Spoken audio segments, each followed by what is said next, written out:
Saludos, soy Alfonso Salvador para 1959 Radio. Presentamos Historia de la Literatura, episodio número 11. La literatura medieval. En los comienzos de la Edad Media, con la invasión de los bárbaros, se produjo un profundo corte en la actividad cultural y literaria de Europa, sin que por esto quedara totalmente interrumpida, como ya hemos indicado. En todo este periodo es fundamental la acción de la Iglesia, principal educadora de aquellos pueblos, las clases sociales y la literatura en la Edad Media. Dentro de la sociedad medieval hay que distinguir tres clases o estamentos: el clero, la nobleza y el pueblo. A final del siglo XIII aparece la burguesía, clase comerciante y adinerada, que poco a poco va creciendo en importancia. Cada una de estas clases sociales tiene intereses y necesidades peculiares que las letras contemporáneas reflejan fielmente. Del clero procede una copiosa literatura moral y religiosa y una extensa producción científico-teológica en latín, que en algún aspecto es lo más logrado y permanente que nos ha legado la Edad Media. Así, la escolástica o la amplia síntesis doctrinales como la Suma de Santo Tomás de Aquino. La nobleza es la impulsora y realizadora de las grandes gestas que inspiran la literatura épica de la época. Ya bien entrada la Edad Media y remanzada la nobleza en sus castillos o en la corte, el viejo sentido heroico de la vida, nostálgicamente vivido ahora, se conjuga con el ímpetu animoso y produce la figura del caballero enamorado. Este personaje literario, originario de Francia, pasa con el tiempo a ser patrimonio de las demás literaturas, aunque a veces desfigurado y en ocasiones hasta ridiculizado. Del pueblo nace a su vez el juglar, que propaga las gestas y sirve de vehículo transmisor de cuantos puede interesar al público, al tiempo que le entretiene con sus declaraciones y juegos acrobáticos. Del pueblo igualmente surge una nueva clase, la burguesía, desprovista en parte por su situación y oficio de las fuertes convicciones religiosas y de la estima del honor, que era patrimonio de las otras clases sociales. Exige, en consecuencia, con su manera de ser, una literatura de pasatiempo más utilitaria y práctica, y se dedica sin escrúpulo a satirizar a los demás estados y a las otras formas de vida entonces imperantes. Los géneros literarios. El concepto tradicional de género literario no es aplicable a la literatura medieval, sino en sentido muy amplio, como corresponde al primitivismo y al carácter guerrero de aquellos pueblos. Las manifestaciones poéticas más importantes del medievo pertenecen a la poesía épica. La primera en aparecer es la épica nórdica. Sigue después la de los países románicos, entre la que destaca por su influencia posterior la francesa, que más o menos inspira a todas las demás. Más escasas son las manifestaciones escritas en la poesía lírica. Esta tuvo carácter oral en sus comienzos y al expresar sentimientos fugaces y personales en composiciones cortas generalmente, se prestaba menos a su conversación. Por eso, en gran parte se ha perdido. Con la lírica popular conviven más tarde otras de género culto que tienen su cuna en la Provenza.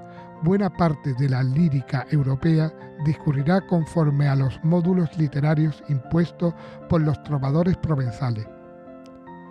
En la segunda mitad del siglo XIII se difunde en Italia un nuevo concepto de amor y una técnica literaria que sería también objeto de universal imitación.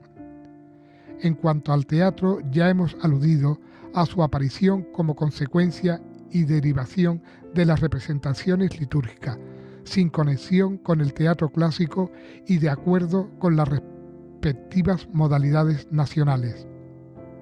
Caracteres de la literatura en la Edad Media. Como característica de la literatura medieval puede señalarse su tradicionalismo, anonimato, transmisión oral en gran parte y didactismo, no existiendo en efecto el afán personalista que se desarrollará a partir del Renacimiento. El acervo literario tradicional se considera patrimonio común, el cantar de gesta, el cuento indio, La fábula moralizante, el ejemplo mariano o cualquier tópico literario pasan de mano en mano y recorren toda Europa. Los fines educativos de este arte son casi siempre patentes y se hallan disimulados bajo los velos del símbolo o la alegoría.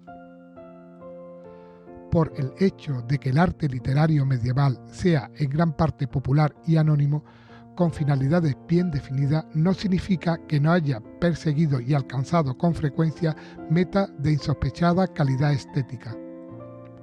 La nueva lengua. La lengua romance o románica tiene su origen en el llamado latín vulgar.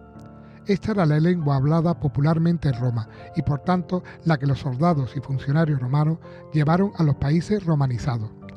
Al desintegrarse el imperio por la invasión de los bárbaros, el latín vulgar, propenso ya a los cambios fonéticos y a la simplificación sintáctica, aceleró su evolución y se diversificó a causa del aislamiento político de las regiones romanizadas. Así surgieron los diversos romances, rumano, italiano, francés, provenzal, catalán, español, gallego-portugués. El latín culto, que era el enseñado en las escuelas y el empleado para la lengua escrita, pervive también, disminuido en la pureza de su fonética y vocabulario y en la elegancia de sus construcciones sintácticas. Los primeros textos escritos en lengua romance se remontan al siglo IX, pero hasta el siglo XI no aparecen las primeras manifestaciones escritas propiamente literarias. Las lenguas germánicas. Fuera de la Romania o área de las lenguas romance, comenzaron también a formarse en la Edad Media otros importantes idiomas, como el inglés y el alemán. El inglés proviene de la lenta evolución de los antiguos dialectos anglosajones, en cuyo vocabulario influyeron después el latín y más aún el francés, con la invasión normanda en el siglo XI. Hacia 1500 llegó a imponerse como lengua oficial el dialecto londinense, muy difundido poco antes por la introducción de la imprenta y el poderío que la poderosa ciudad comercial de Londres ejerció en toda la Gran Bretaña. En los primitivos pueblos germánicos, exentos de toda influencia latina, se utilizaban dos dialectos: el bajo alemán, hablado en las regiones bálticas y del Mar del Norte, con escasa huella en la literatura alemana y que desapareció a partir de la Reforma, y el alto alemán, en la cuenca del Rin y del Danubio.